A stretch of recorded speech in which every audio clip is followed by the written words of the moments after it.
Hi there, Virgo. This is Carrie at wooingnature.life. I hope you're doing well. Welcome to September. This is your month and your time and your season. And we're going to make sure that you have everything that you need to hit the gate running and strong and in your full power. All right, so I am going to be reading today from the Buddha Wisdom Shakti Power cards. I'm also going to be reading from the I-Ching, and I will do your final tarot read, and that will be coming from the Chinese tarot. So I pre-shuffled for the Buddha Wisdom Shakti Power card for you, because that's going to be sort of like our direction or our focus that's going to lead us into the reading and take us into further into where we need to be with the spirit so that we can ascertain your information and get you on the right track. So this card is Kubera, and it talks about a patron of the arts. Interesting. It is also talking about creation and abundance and being the creator of your abundance. So, we're talking about the arts arena. For those of you who are connecting and who are connected to the arts, this is about you. This is about those people who are wanting to move into creative professions, or it could be for creatives in general. So, those Virgos that are creatives, I got spirits coming in. Thank you. And this is also about creating your abundance. So not only are you being creative in your art form, but you're also thinking about how to create abundance in general. And guess what? You're almost there because creation is creation. So if you can create a painting, or you can create a song or music or lyrics, or a book or something like that, then you can also create abundance as well. And so this energy is letting you know that that is possible. For those of you who want to look up the spirit Kubera, then you can do that online and find out even more, dig a little deeper. I am looking at a set of numbers right here in this. There's sort of like a talisman on the horseman, and it has a series of numbers, but that set of numbers reminds me a lot of the symbols or the signs of Solomon. So for those of you who are studying the Kabbalah, you might want to take a look at that as well. There's certain symbols that are associated with creation. That may be of creative inspiration for some of you, or it just may be a point of meditation for you. I am seeing the horse here, which represents power. So I'm looking at spiritual power being associated with this. And then you being able to access that and utilize that for creation. That's just what I'm seeing intuitively in the cards. I'm also seeing this blue kind of ribbon road, which to me is also about the road of connecting to your spiritual power or your spiritual guides. Having them be sort of like in your head or around you or protecting you in some way, Virgo. So all that's good. Um, and there's lots of other animals in here. I'm seeing the white mouse. The mouse for me represents details, being able to, a sense of survival coming from being able to understand detail. And Virgo, you do understand detail. You guys are the perfectionists of the zodiac. You're also the analyzers of the zodiac. So detail is your area, right? So in this act of creation or in your creative process, don't forget to pay attention to the detail. That's a hallmark of who you are. So add that to it. Um, and then also, if you're trying to create abundance, don't forget to look at the details, because there are details when it comes to creating abundance, right?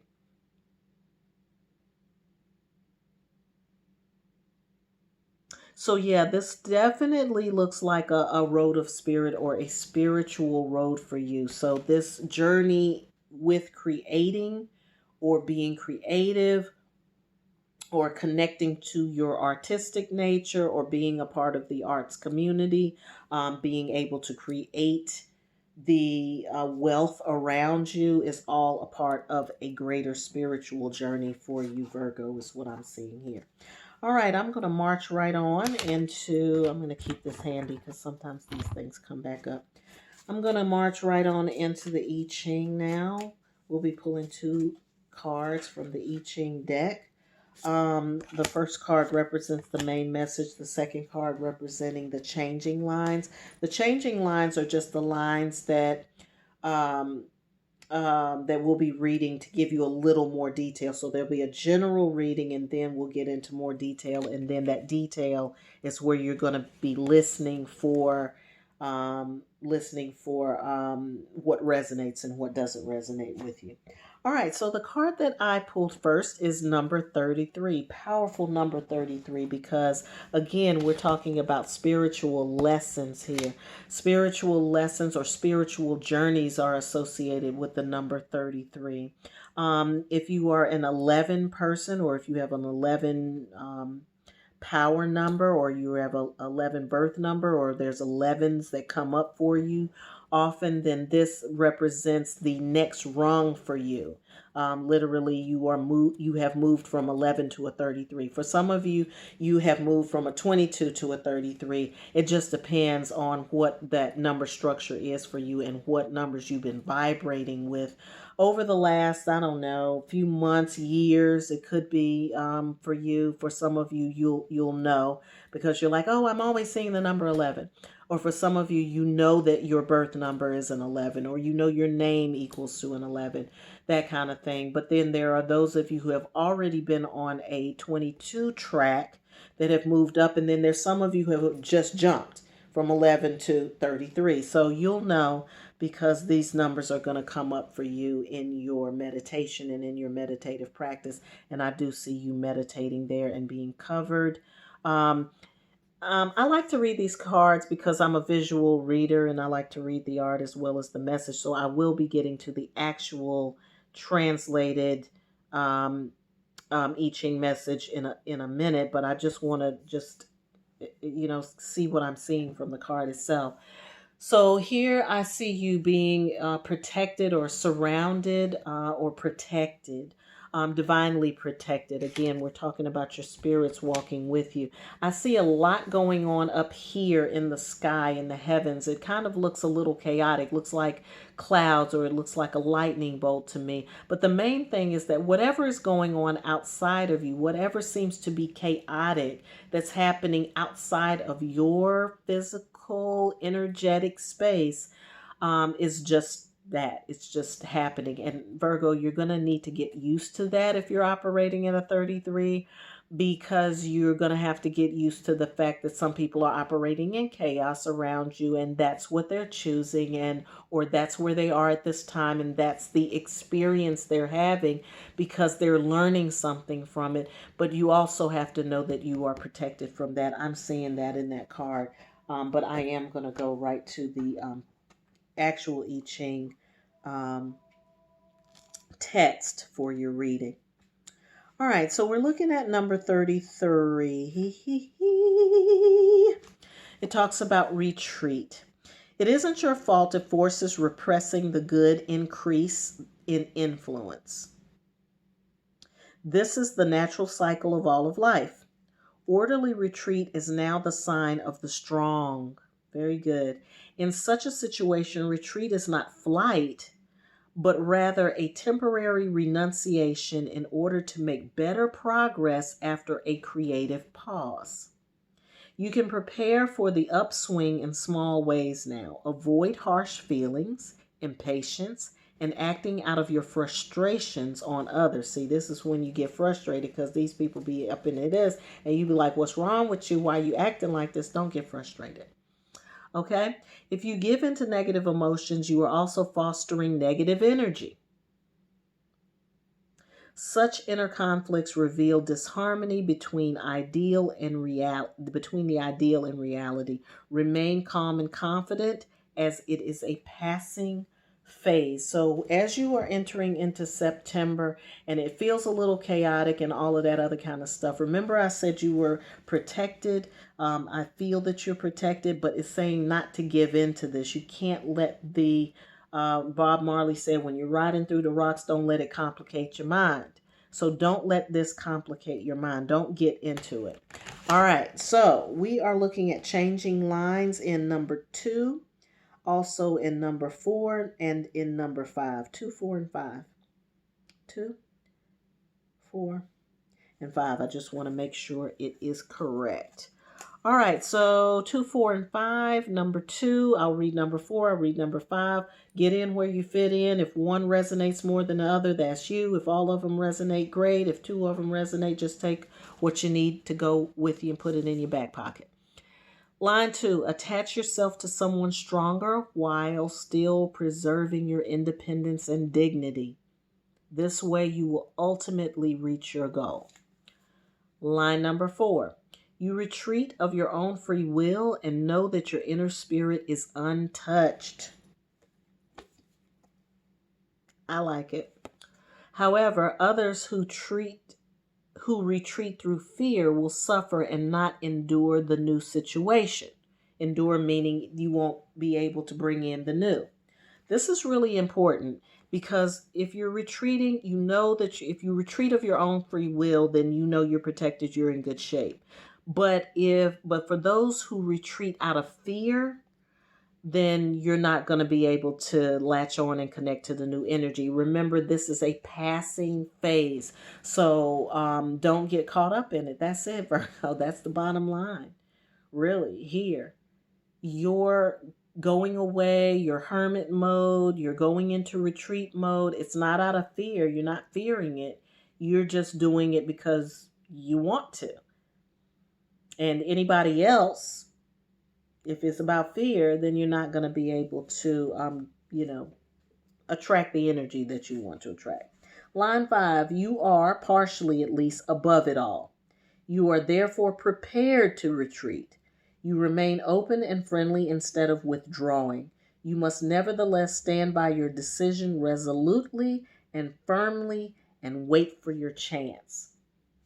All right, so this is really great advice here about retreating, because I think that a lot of times what happens is people feel like when you retreat, then you're scared. And that's why they give that admonition about retreating out of fear. If you feel fearful, and this is again, good advice. If, Virgo, you feel fearful, then march forward. And that's going to feel counterintuitive to you. But if it's something you fear, keep going forward. When you're retreating out of just, you know what? This is some chaos and I'm not in it. Period. It's not fearful. I'm not fearful of the chaos. So if you're feeling fear, then you need to march toward it. You need to lean into the fear. But if you are truly retreating the way that the I-Ching is suggesting that you retreat, then you are doing it out of just, not going to get in the cosmic caca. What I'm going to do is sit back here and watch you.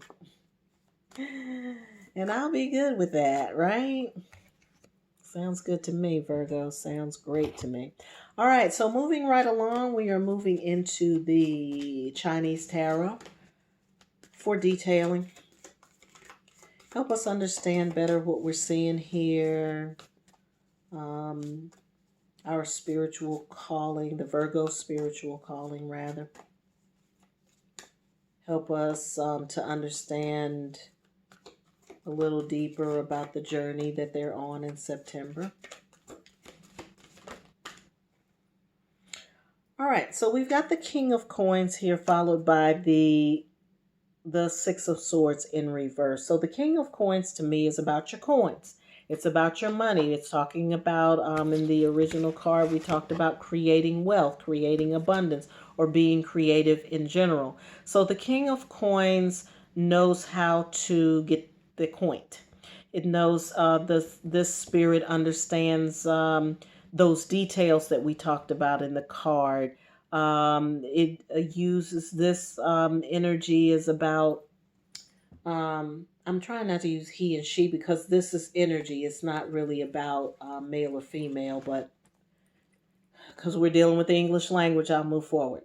All right, so the king is knowledgeable of his territory, what it is that he can do, He understands the use of resources. He understands how relationships tie into creating abundance. Um, he's very clear about the material world. So for those of you who are still kind of not, sure or don't have your footing there, then you'll want to look for a mentor. It could be a mentor. It could be a person who is very knowledgeable of who is knowledgeable of being able to attain wealth, to strategize about wealth. That's very important. Um,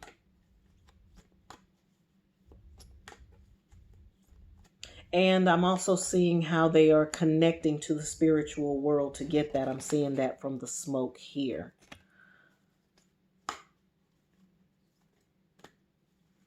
All right, so I feel like if this is not you, Virgo, then it could be somebody who you need to connect with to help you strategize. And that's exactly what this is, because this is about the Six of Swords. To me, the Six of Swords is saying to have your strategy together. You need to strategize your next moves. You need to be able to strategize um, um, financially. You need to be able to strategize. You need to be able to strategize your next move. That's as simple as that. I really can't say anything else about it.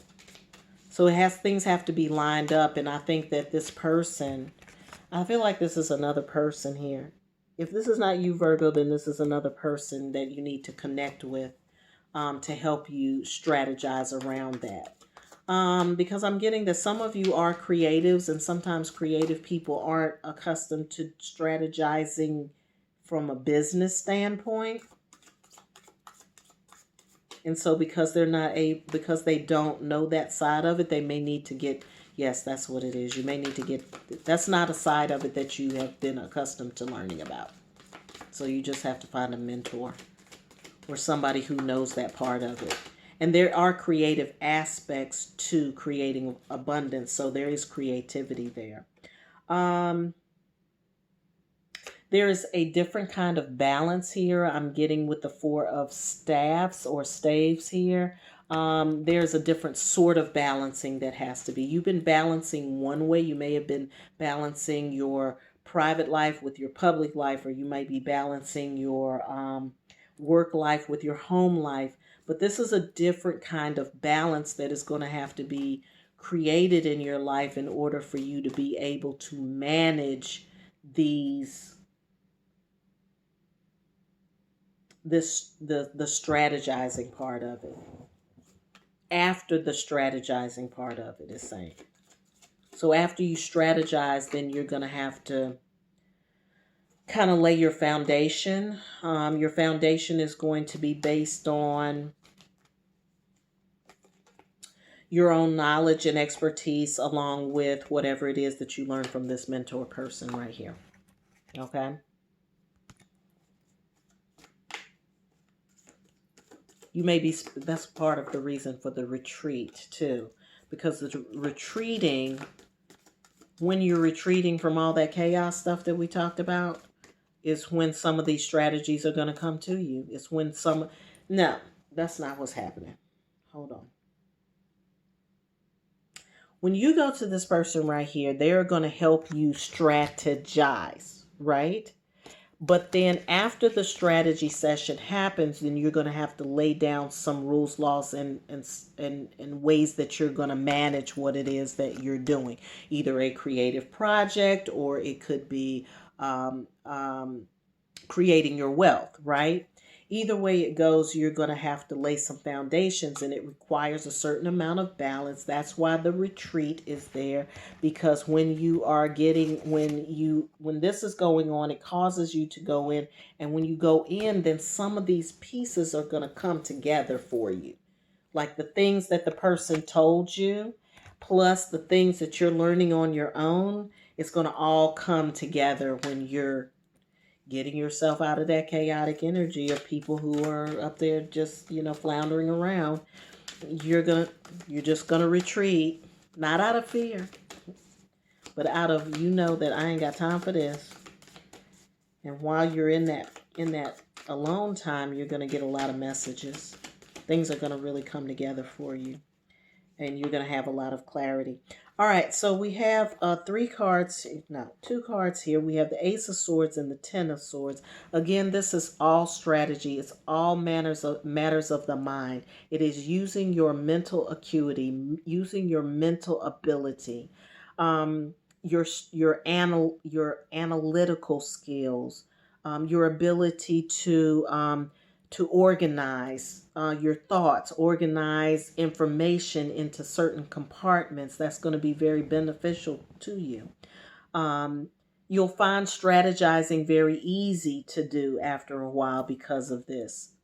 And this mentor person is going to help you be able to manage lots of different things at once. And all you have to do is follow their advice. Follow their advice. That's what it's saying. Follow the advice, Virgo. Don't try to know everything right now. It's not even important. Okay. We have the Ace of Staves here, which again shows me just another level of it's to me, it's again showing me that retreat, going to the mountain, understanding your position, understanding where you are, being in your right self, being in your right clothes. That's what I'm hearing. Being in your right clothing, like clothed in the vestment of yourself. You are to be clothed in the vestment of yourself. So your vestment, your clothing, your outside should reflect your inside. Your outside reflects who you are. For some of you, this is actually going to be about getting a new wardrobe. For some of you, it's about, you know what, I don't feel comfortable in my skin. For some of you, it's about your presentation, how you present yourself and presenting yourself as you truly are.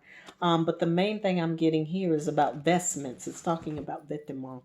It's like vestments for me, or clothing, or, you know, what's on the outside reflects on the inside. They're aligned.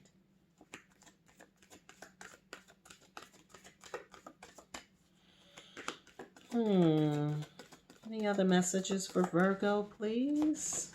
For the month of September, advice for Virgo, month of September. Any other additional advice for the month of September? That's it.